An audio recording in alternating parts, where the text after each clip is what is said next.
Ang minsang palaisipan sa buhay ay kahit ang mga taong pinakamalapit sa iyo, hindi ka talaga nakikilala. Alam nila ang bersyon mo na kanilang nilikha sa kanilang isipan, ang isa na binuo ng mga alaala, ng mga sandali at ng kanilang sariling pananaw kung sino ka, pero ang kanilang nakikita ay isang salamin. Isipin mo ito. Kung ang isang puno ay bumagsak sa gubat, ngunit walang sino man sa paligid.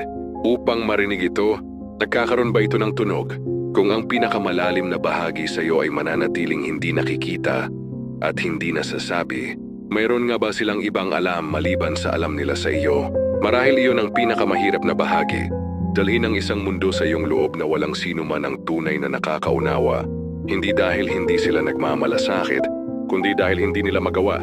Dahil gaano man kalalim ang pagmamahal sa iyo ng isang tao, sila ay makakakilala lang sa iyo hanggang sa kung gaano nila nakilala ang kanilang sarili. At marahil iyon ang dahilan kung bakit sa huli na ang tanging tao na tunay na makakakilala sa iyo ay ikaw.